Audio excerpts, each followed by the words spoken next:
할렐루야, 하나님의 은혜가 오늘 방송에 참여하는 모든 분들에게 함께 하시기를 바랍니다. 세상이 어지럽고 혼란스러울 때일수록 지혜가 참으로 필요한 때입니다.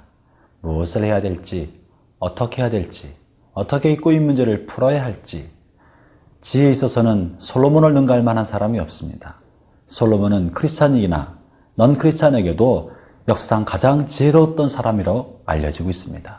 오늘 본문을 통해서 그가 어떻게 지혜로운 사람이었는지, 그리고 우리 가운데 잘 알려졌던 유명한 솔로몬의 재판을 살펴보면서 그 안에 감추인 하나님의 말씀을 함께 듣도록 하겠습니다.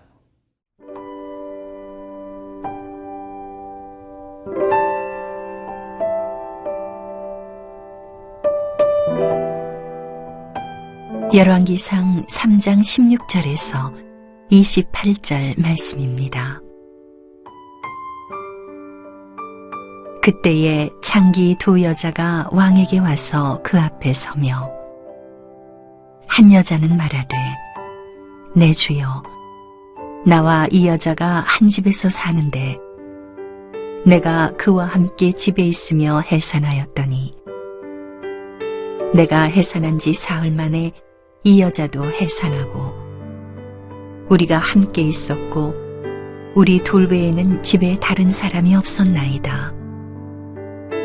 그런데 밤에 저 여자가 그의 아들 위에 누움으로 그의 아들이 죽으니 그가 밤중에 일어나서 이 여종 내가 잠든 사이에 내 아들을 내 곁에서 가져다가 자기의 품에 누이고 자기의 죽은 아들을 내 품에 누였나이다.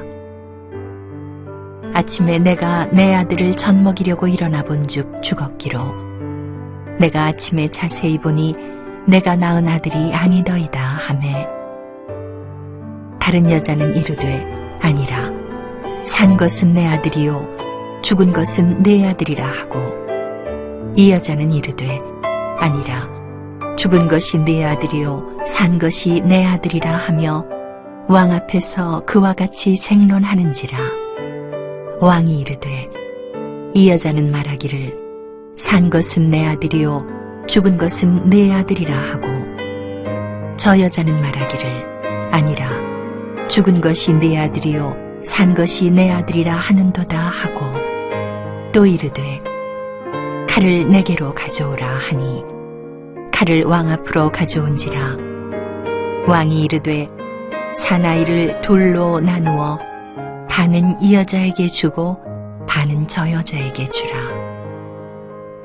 그 산 아들의 어머니 되는 여자가 그 아들을 위하여 마음이 불붙는 것 같아서 왕께 아뢰어 청하건대 내 주여 사나이를 그에게 주시고 아무쪼록 죽이지 마옵소서 하되 다른 여자는 말하기를 내 것도 되게 말고 네 것도 되게 말고 나누게 하라 하는지라.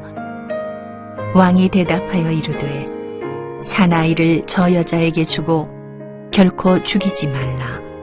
저가 그의 어머니이니라 하매 온 이스라엘이 왕이 심리하여 판결함을 듣고 왕을 두려워하였으니 이는 하나님의 지혜가 그의 속에 있어 판결함을 봄더라.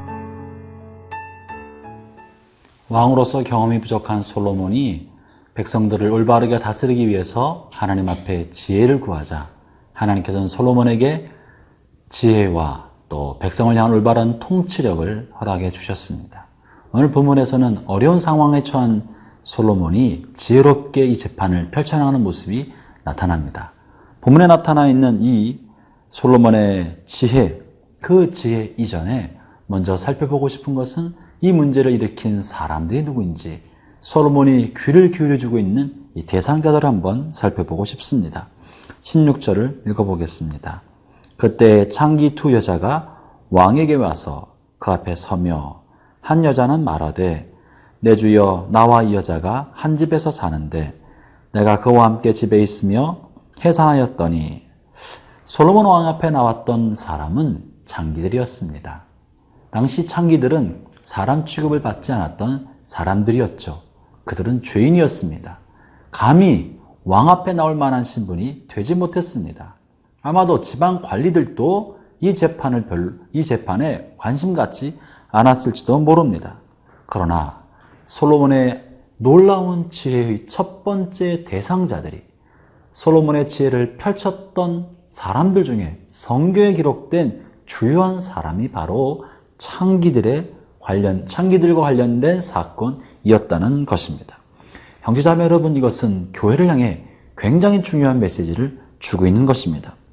솔로몬이 정말로 관심 가져야 할 사람, 혹은 교회와 지도자가 정말 관심 가져야 할 사람은 부자도 아니고 권력자도 아니고 재상도 아니고 장군도 아니고 귀족도 아니고 사람들로부터 버림받고 천대받는 그런 사람들이야말로 왕의 지혜와 통치력이 관심이 더욱더 필요하다는 것을 보여줍니다.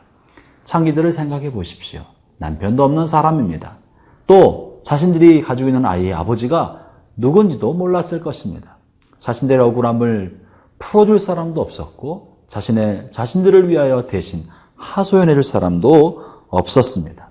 왕은 그런 사람의 아픔과 고통에 귀를 기울여야 합니다. 지도자는 소외된 사람, 도움을 줄 사람이 없는 그 사람들의 이야기에 귀를 기울여야 합니다. 호소할 데가 없는 사람들, 약한 사람들, 소외된 사람들, 가슴 답답한 사람들의 이야기에 귀를 기울여주는 사람이 참된 지도자입니다.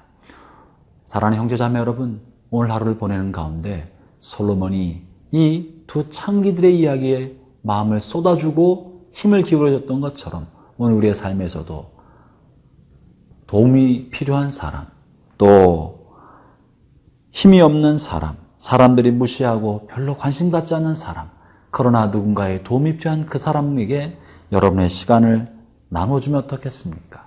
그들의 이야기를 귀를 기울여 들어주고 그들의 마음에 공감해주고 그들과 함께 시간을 보내줄 수 있다면 우리는 솔로몬을 통해 계시하신 그리스도의 마음, 하나님 마음에 동참한 사람이 될 것입니다.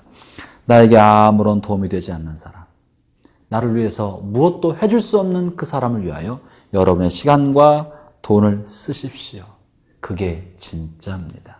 그게 하나님 아버지의 마음이 머무는 것입니다. 이어서 이제 이들에게 무슨 사건이 일어났나 보겠습니다. 18절, 19절을 제가 읽겠습니다. 내가 해산한 지 사흘 만에 이 여자도 해산하고 우리가 함께 있었고 우리 둘 외에는 집에 다른 사람이 없었나이다. 그런데 밤에 저 여자가 그의 아들 위에 누움으로 그 아들이 죽었으니.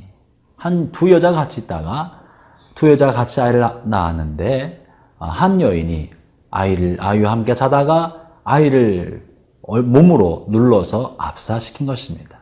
그리고 나서 보니까 자기 아이가 죽은 아이와 살아있는 다른 아이를 바꾸었던 것이죠. 살아있는 아이의 진짜 엄마가 일어나 보니까 자기 아이가 죽은 것을 보고, 그리고 죽은 아이가 자기 아이가 아닌 것을 보고 나서 황당했던 것입니다. 그것을 가지고 솔로몬에게 찾아와서 도움을 요청했던 것이 오늘 본문의 내용입니다. 어쩌면 이런 일이 벌어질 수 있겠습니까? 아무리 여인이 둔감해도 어떻게 아이와 함께 자다가 자신의 몸으로 아이를 눌려 죽일 수가 있었겠습니까? 엄마는 아무리 피곤해도요, 아이를 옆에 두고 있어서는 그렇게 감각을 잃어버릴 만큼 무감각해지면 안 되는 것입니다. 정신을 차리고 있어야 하는 것이죠.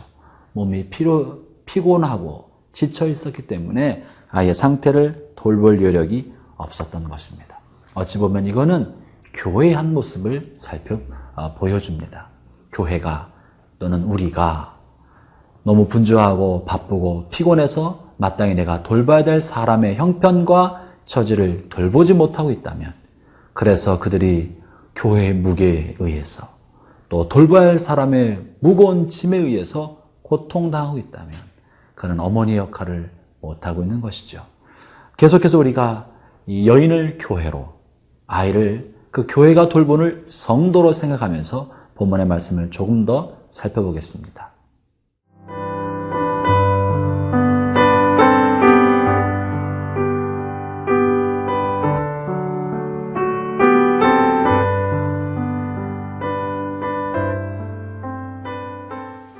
살아있는 한 아이를 놔두고 두 여인이 서로 자기 아이라고 주장하고 있습니다.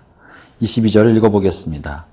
다른 여자는 이르되 아니라 산 것은 내 아들이요 죽은 것은 네 아들이다 하고 이 여자는 이르되 아니라 죽은 것이 네 아들이요 산 것이 내 아들이다 하며 왕 앞에서 그와 같이 쟁론하는지라. 두 여자가 서로 한 아이를 자기 아이라고 주장하고 있습니다. 그리고 상대편 여인을 가짜 어머니라고, 자기가 진짜 어머니라고 주장하고 있는 것이죠. 솔로몬은 굉장히 난처했을 것입니다. 본문의 이 상황은 영적인 현상을 상징적으로 말해주고 있습니다. 여인은 교회를 상징하고 아이는 성도들을 의미한다고 영적으로 해석해 볼 수 있습니다. 때때로 내가 속한 것이 진짜 교회고 내가 성도를 사랑하는 참어머니다. 당신은 가짜 교회고 가짜다 하면서 교회 안에 심심치 않게 내분이 생길 때가 있습니다. 그래서 서로가 상대편을 향하여 가짜다. 당신 교회는 가짜고 내가 속한 이곳이 우리 무리가 진짜 교회라고 말하면서 교회가 큰 분란과 혼란을 유발할 때가 종종 있습니다. 형제자매 여러분, 그러면서 그들은 서로 세상 법정에 세워서 우리가 정통적인 진짜 이 교회를 사랑하고 있는 교회라고 자신들의 모임이 정당성 있다고 주장합니다. 누가 진짜입니까? 교회 안에 분열이 생기고 당파가 생기고 싸우며 쪼개지려고 할 때 어느 쪽이 진짜 그리스도께서 주가 되신 교회입니까? 그것에 대해서 그리스도를 상징하는 솔로몬이 어떻게 재판하는지 볼까요? 24절, 25절을 제가 읽어보겠습니다. 또 이르되 칼을 4개로 가져오라 하니 칼을 왕 앞으로 가져온지라 왕이 이르되 사나이를 둘로 나누어 반은 이 여자에게 주고 반은 저 여자에게 주라. 무슨 말입니까? 솔로몬은 아이를 반으로 나눠서 주라고 말하고 있는 것입니다. 그러할 때 아이의 진짜 엄마는 아이를 사랑하기 때문에 불붙은 마음에서 이 아이를 나누는 것을 막아 나섭니다. 정말 교회를 사랑하는 참 교회는 성도들이 상처받는 것에 마음이 있는 것입니다. 누가 진짜 엄마입니까? 성도들을 정말로 사랑하는 사람이 진짜 엄마요, 진짜 교회입니다. 누가 가짜 교회입니까? 성도들이 상처받던 말던 상관하지 않고 자기가 주장할 자기 목과 자기의 소유권과 자기의 정당한 권리만 주장하는 사람들이 가짜 엄마요, 가짜 교회 무리들인 것입니다. 그들은 교회가 쪼개지는 것도 관심이 없습니다. 교회가 쪼개지더라도 자기의 소유권과 자기의 권리를 주장하려 합니다. 세상 법적으로 끌고 가더라도 끝까지 싸워서 자기의 기득권을 지키겠다고 합니다. 여러분, 이런 사람들이 가짜입니다. 26절을 읽어볼까요? 그 산 아들의 어머니 되는 여자가 그 아들을 위하여 마음이 불붙는 것 같아서 왕께 아뢰어 청하건대 내 주여 사나이를 그에게 주시고 아무쪼록 죽이지 마옵소서 하되 다른 여자는 말하기를 내 것도 되게 말고 네 것도 되게 말고 나누게 하라 하는지라. 가짜는요, 가짜 교회는 그저 자기 욕심만 채우려고 합니다. 성도들의 상처받는 마음에 아랑곳하지 않는 것입니다.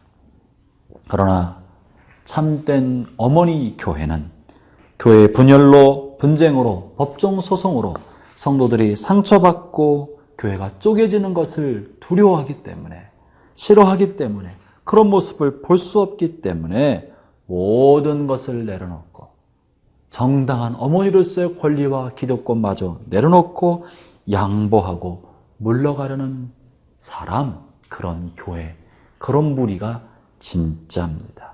그들이 진짜 어머니 교회인 것입니다. 형제자매 여러분, 교회 안에 갈등과 분쟁이 생길 때 여러분의 마음은 어디에 있습니까? 여러분의 관심은 어디에 있습니까? 그리스도와 그의 몸된 성도들의 영혼에 관심을 가지는 사람이 진짜입니다.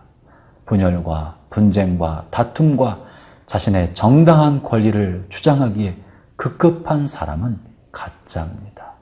저는 여러분의 생에 더욱더 성도들의 영혼을 귀히 여기고 교회를 사랑하는 참 어머니 된 교회의 한 지체가 되어 인생을 살아가기를 바랍니다. 기도하겠습니다. 하나님 아버지, 솔로몬의 지혜로운 재판을 통해 우리가 어떻게 교회를 사랑해야 할지, 어떻게 성도를 사랑해야 할지를 살펴보았습니다. 하나님, 성도들의 영혼을 위하여 나 자신의 정당한 주장도 포기할 줄 아는 어머니 된 마음을 갖게 하여 주시고, 지체를 사랑하고 교회를 돌보는 참 모습을 갖는 저희 모든 무리가 되게 하여 주옵소서. 예수님 이름으로 기도합니다. 아멘.